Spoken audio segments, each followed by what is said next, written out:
Pada suatu ketika, bumi berhasil diserang dan dikuasai oleh pasukan alien, yang mengakibatkan kota-kota di seluruh dunia mulai kehilangan listrik serta pasokan makanan.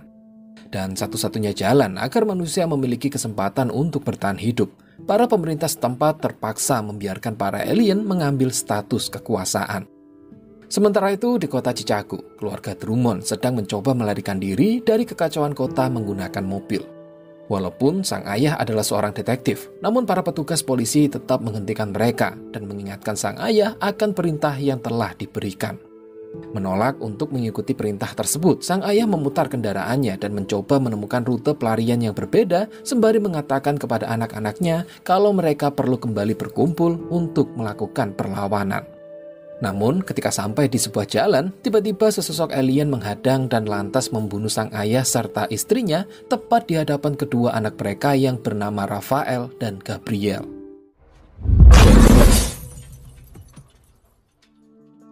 Halo para penghuni planet manapun, kembali lagi di Lazy Movie dan selamat datang di dalam plot film thriller fiksi ilmiah berjudul Captive State.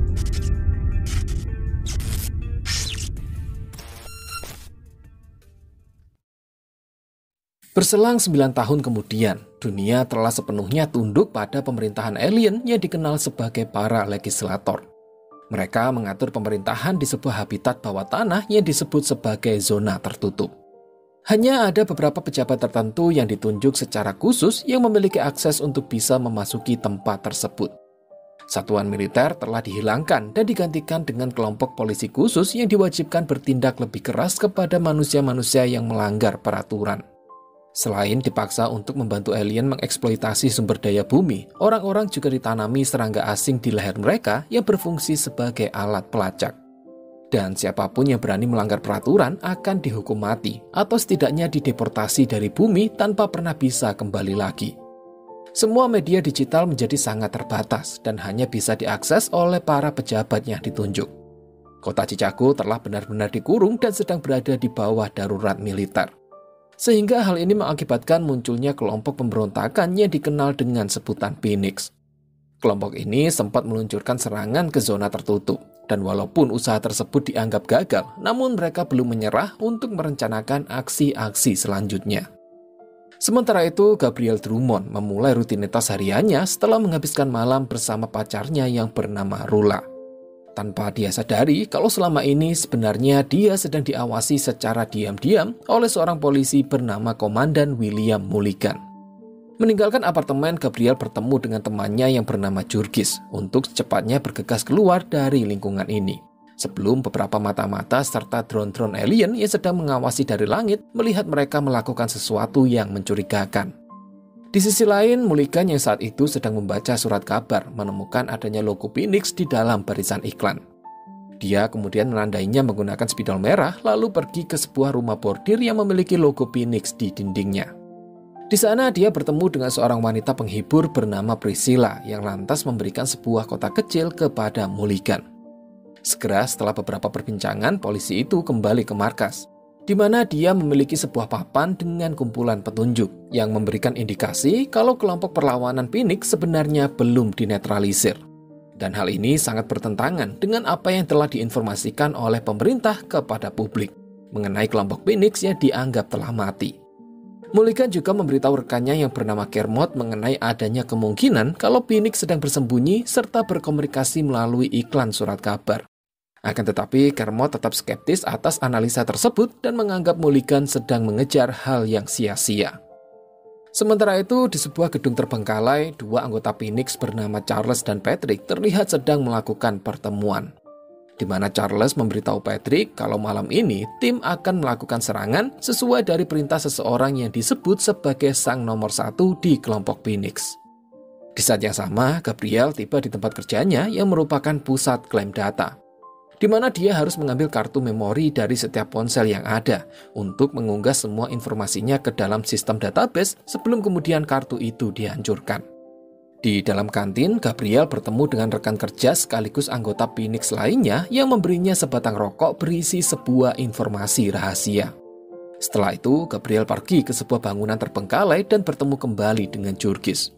untuk memeriksa sebuah kapal yang rencananya akan mereka gunakan melarikan diri dari kota tanpa terdeteksi. Di sana, Jurgis juga menunjukkan senjata yang dia peroleh, yang seketika itu membuat Gabriel marah karena hal ini tentu akan membawa mereka ke dalam masalah yang lebih serius.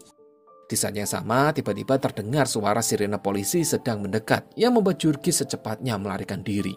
Sedangkan Gabriel sempat lebih dulu menyembunyikan senjata milik Jurgis sebelum akhirnya ikut melarikan diri. Sayangnya pelarian Gabriel tidak berlangsung lama setelah Mulligan berhasil menghadang dan menyuruhnya untuk masuk ke dalam mobil.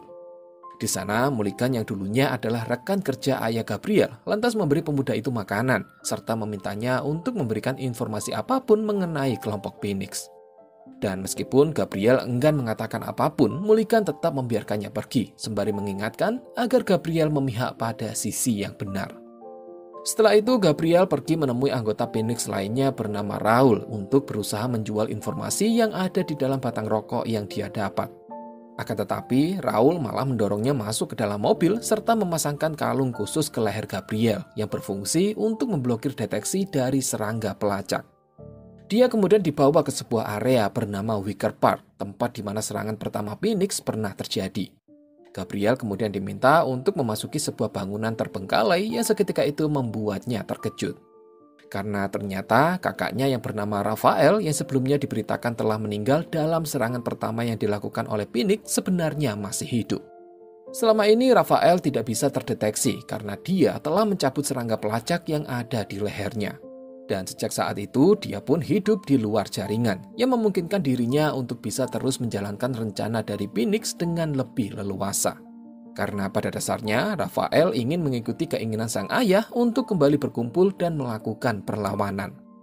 Setelah memberi sejumlah uang kepada Gabriel sebagai ganti kiriman rokok berisi informasi, Rafael lantas menempatkan rokok tersebut ke seekor merpati pos. Sebelum kemudian, dia membakar semua dokumen-dokumen miliknya serta mencukur habis janggutnya. Sementara itu, Gabriel bergegas kembali ke apartemen untuk mengemasi barang-barangnya, serta membujuk Rula agar ikut pergi bersamanya menggunakan kapal yang tersembunyi di suatu tempat. Dia bahkan menceritakan pertemuannya dengan sang kakak, serta memberitahu adanya sebuah rencana yang akan dijalankan oleh kelompok Phoenix dalam waktu dekat. Akan tetapi, Rula menolak ajakan Gabriel dan justru membujuk pemuda itu untuk tetap tinggal di sana. Tidak memiliki pilihan lain, Gabriel pun memutuskan untuk pergi sendirian.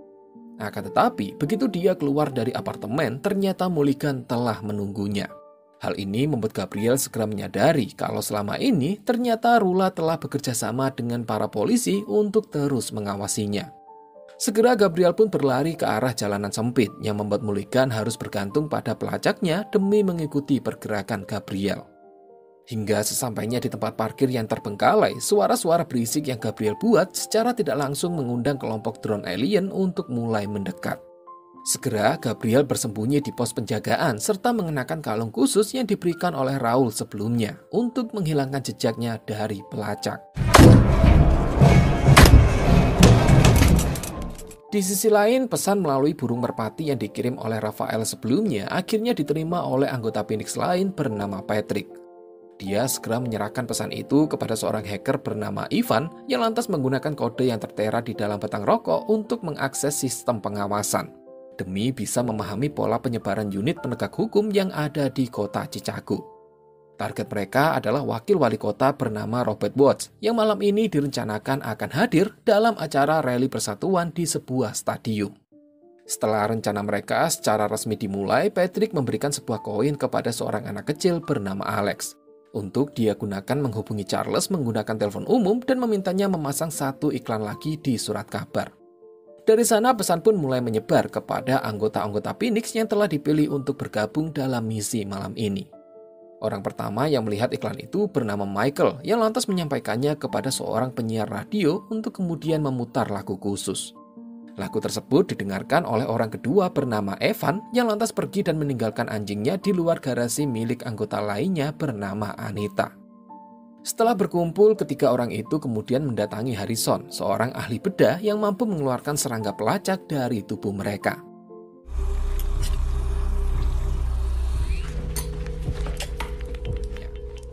Sementara itu, Rafael bersama seorang pastor bernama Edward mengambil salah satu harta milik gereja untuk mereka gunakan sebagai alat transaksi dalam pembelian sebuah alat peledak milik alien yang ditemukan oleh seorang wanita dari reruntuhan pesawat. Peledak itu terbuat dari bahan organik dan memiliki bentuk fisik transparan yang memungkinkan mereka untuk membawa bom tersebut memasuki stadium tanpa bisa terdeteksi. Berikutnya, masing-masing dari anggota juga diberi pil bunuh diri yang wajib ditelan jika nantinya ada dari mereka yang tertangkap. Setelah semuanya dirasa siap, kelompok itu pun akhirnya berangkat bersama koordinator terakhir mereka yang bernama Daniel. Sesampainya di lokasi, Rafael, Edward, serta Daniel segera masuk ke dalam stadium. Sementara Anita dan juga Evan menunggu di tempat parkir. Sedangkan Patrick bersama Ivan berada di markas untuk membimbing mereka melalui komunikator. Dan Mulligan menonton seluruh acara di stadium itu melalui televisi di rumah. Singkatnya, setelah wali kota Robert melakukan pidato dan memberikan waktu bagi publik untuk menyambut legislator asing yang berdatangan, Daniel bersama Rafael pun segera menjalankan aksinya untuk mengalihkan perhatian serta menempelkan bom ke tubuh Robert. Yang pada akhirnya ketika Robert mendekati legislator alien, bom itu pun kemudian meledak. Akibat kejadian ini, semakin banyak pesawat alien serta polisi yang terus berdatangan ke area stadium. Dalam insiden itu, Edward tertembak, sedangkan Daniel berhasil kabur bersama Anita. Sementara Rafael tidak punya pilihan lain selain menyelamatkan diri dengan terus berlari. Sayangnya, ada salah satu alien yang berhasil mengejar Rafael dan lantas berusaha untuk membunuhnya. Beruntung di saat yang krusial ini, Daniel tiba-tiba muncul dan langsung memukul makhluk itu menggunakan alat pemadam api. Dia juga sempat melepaskan penutup wajah alien tersebut untuk membiarkannya mati secara perlahan. Sebelum akhirnya Daniel dan Rafael berhasil masuk ke dalam mobil Anita. Sementara itu, Gabriel yang telah keluar dari persembunyiannya dikejutkan dengan kapal yang rencananya akan dia gunakan untuk melarikan diri, ternyata telah dengan sengaja dibakar oleh seseorang. Menolak untuk menyerah, Gabriel lantas mengambil pistol yang dia sembunyikan sebelumnya, serta mengenakan kalung khusus untuk kemudian pergi dari tempat tersebut. Di sisi lain, Mulligan bertemu dengan komisaris polisi bernama Eugene Iku yang memintanya untuk menyerahkan urusan kelompok Phoenix ini kepada para alien pemburu. Sebelum kemudian, Iku menaiki lift khusus untuk bertemu dengan para legislator di zona tertutup. Mendapat perintah tak terduga ini, Mulligan segera kembali mengunjungi Priscilla untuk memberitahukan kalau kini dia tidak bisa lagi melindunginya. Mendengar itu, Priscilla hanya menjawab bahwa dia percaya kepada Mulligan. Mereka kemudian berdansa bersama untuk terakhir kalinya sebelum Mulligan pergi dari sana. Beberapa waktu kemudian, pasukan khusus yang dipimpin oleh Mulligan tiba di lingkungan kelompok Phoenix dan mulai menyerbu gedung-gedung di sana. Para penghuni yang terlibat dalam kelompok pemberontakan mulai membuang petunjuk yang mereka simpan serta bersembunyi dimanapun yang mereka bisa. Akan tetapi, kebanyakan dari mereka ditangkap dan diinterogasi oleh para polisi, di mana mereka sedang mencari keberadaan Drummond bersaudara yang diduga kuat menjadi pemicu serangan di stadium. Hingga ketika tiba giliran Jurgis diinterogasi, dia malah berusaha melawan yang membuat para polisi terpaksa menghajarnya. Melihat hal ini, Gabriel pun dengan sengaja keluar dari persembunyian serta menyerahkan diri demi menyelamatkan Jurgis. Setelah penangkapan itu, Mulligan memimpin pasukannya untuk memaksa Ivan memberitahukan persembunyian rekan yang lain dengan cara mendatangi istrinya. Sementara itu, Rafael tiba di sebuah terminal di mana juga terlihat ada Daniel yang sudah naik ke dalam salah satu bus. Segera Rafael bersama Anita naik ke dalam bus yang berbeda dari Daniel untuk meminimalisir penangkapan. Sayangnya tepat ketika bus akan berangkat, tiba-tiba listrik terminal menjadi padam, yang menandakan kalau para alien pemburu juga telah sampai di tempat ini. Dan sialnya, tidak lama kemudian keberadaan Daniel diketahui oleh alien yang membuat Anita meninggalkan tempat duduknya untuk bermaksud membantu Daniel. Namun, Rafael segera mencegahnya dan menyeretnya untuk kembali duduk sebelum para alien pemburu bisa melihatnya. Dia tidak punya pilihan lain selain melihat bagaimana Daniel menelan pil bunuh dirinya lalu meninggal di lantai terminal. Mengklaim bahwa ini belum berakhir, Anita lagi-lagi memutuskan untuk mencoba menyerang. Akan tetapi pergerakannya segera terlihat oleh alien yang langsung membunuhnya. Rafael menggunakan gangguan ini untuk ikut melakukan serangan yang kemudian membuatnya terlempar keluar dari bus. Sayangnya, sebelum Rafael bisa menelan pil bunuh dirinya, Mulligan yang juga datang di tempat ini dengan cepat menembak tangannya dan menggagalkan usahanya. Di kantor polisi, Mulligan menginterogasi Gabriel mengenai keterlibatannya di dalam kelompok Phoenix. Namun, karena saat itu Gabriel menolak untuk kooperatif, Mulligan pun membawanya menemui Rafael yang saat ini sedang dirantai dan dipukuli. Rafael juga sempat meminta kepada Gabriel untuk tidak menerima perintah apapun dari Mulligan karena Rafael menganggap kalau dirinya sendiri sebenarnya sudah mati. Akan tetapi karena Mulligan berjanji untuk membiarkan Rafael tetap hidup asalkan Gabriel mau bekerja untuknya, Gabriel pun tidak memiliki pilihan lain. Dan sekarang setelah misi penangkapan polisi selesai, Gabriel menjadi satu-satunya penghubung Mulligan dengan kelompok Phoenix. Gabriel diberi koran yang telah dilingkari dengan spidol merah sebelumnya. Lalu diminta membawa koran tersebut ke tempat yang biasa dia kunjungi saat melakukan pengiriman informasi. Singkatnya, Gabriel pun bergegas menemui Raul yang laki-laki membawanya pergi menggunakan mobil sama seperti terakhir kalinya. Gabriel kemudian diturunkan di tempat persembunyian Patrick untuk dipertemukan dengan Charles. Di mana setelah Gabriel mengucapkan nama Rafael serta menunjukkan koran pemberian Mulligan, Charles lantas mengungkapkan kalau dia bersedia membawa Gabriel kepada orang nomor 1 di kelompok Phoenix. Yang secara mengejutkan, ternyata orang nomor 1 dan sekaligus menjadi pemimpin kelompok Phoenix sebenarnya adalah Priscilla. Di sana Gabriel juga sempat dibuat terkejut karena Priscilla telah mengetahui namanya dan mengaku kenal dekat dengan keluarganya. Namun sebelum keduanya bisa berbicara banyak hal, tiba-tiba para polisi mendobrak masuk dan langsung menembak Priscilla di tempat. Saat Gabriel meninggalkan tempat tersebut, Mulligan bersama Kermode tiba di TKP. Dan ketika Kermode bertanya apakah Mulligan tahu tempat ini, Mulligan berbohong dengan mengatakan tidak. Sementara Mulligan menutupi Priscilla dengan selimut, Kermode melihat berbagai detail yang tidak masuk akal. Pistol milik Priscilla kosong, dan dia juga menyimpan buku-buku sejarah di ruangan yang dia gunakan hanya untuk keintiman berbayar. Ketika memeriksa satu-satunya hiasan di dinding, Kermode menemukan adanya sebuah mikrofon yang terhubung ke dalam sebuah ruangan tersembunyi di balik lemari. Di dalamnya ada komputer, perekam, dan beberapa tumpukan kaset yang dinyatakan milik Priscilla sendiri. Beberapa jam kemudian, atas keberhasilan penangkapan orang nomor 1 di kelompok Phoenix ini, Mulligan mendapat perintah untuk melapor langsung kepada gubernur serta legislator alien, melalui perantara seorang penerjemah yang terhubung ke zona tertutup. Di sana, Mulligan memberitahu semua detail di balik kelompok Phoenix yang telah mereka temukan di komputer milik Priscilla. Dia merinci semua nama serta pekerjaan dari setiap orang yang terlibat dengan kelompok Phoenix. Dan sekarang, setelah nomor 1 mereka berhasil disingkirkan, semua anggota pemberontak ini telah melakukan bunuh diri sebelum mereka bisa ditangkap. Sehingga Mulligan menyatakan bahwa jaringan Phoenix di kota Chicago kini telah sepenuhnya dinetralisir. Alien kemudian bertanya lebih banyak mengenai Priscilla, dan Mulligan memberitahu mereka bahwa dia dulunya adalah seorang guru. Priscilla membentuk kelompok pemberontakan Phoenix dan berada di belakang layar dengan menyamar sebagai seorang pelacur, agar bisa mendapatkan akses dari pihak pemerintah serta polisi yang menyewa jasanya. Priscilla akan merayu para politisi untuk membocorkan informasi rahasia yang datang dari para legislator. Dan hal ini bisa dibuktikan dengan kaset rekaman yang mereka dapatkan dari kamar Priscilla. Ada banyak suara gubernur dalam rekaman itu, namun yang terpenting suara komisaris Iko juga ada di sana dan telah menyampaikan banyak informasi kepada para pemberontak tanpa bisa dia sadari. Mendengar kenyataan ini, Iko pun meninggalkan ruangan dengan rasa malu. Keberhasilan Mulligan dalam mengungkapkan rantai komando yang telah disusupi membuat legislator memutuskan untuk menjadikan Mulligan sebagai komisaris yang baru menggantikan posisi Iko. Dan terakhir, Mulligan diminta untuk segera turun ke zona tertutup dan bertemu secara langsung dengan para legislator. Menepati janjinya kepada Gabriel, Mulligan pun membiarkan Rafael untuk tetap hidup.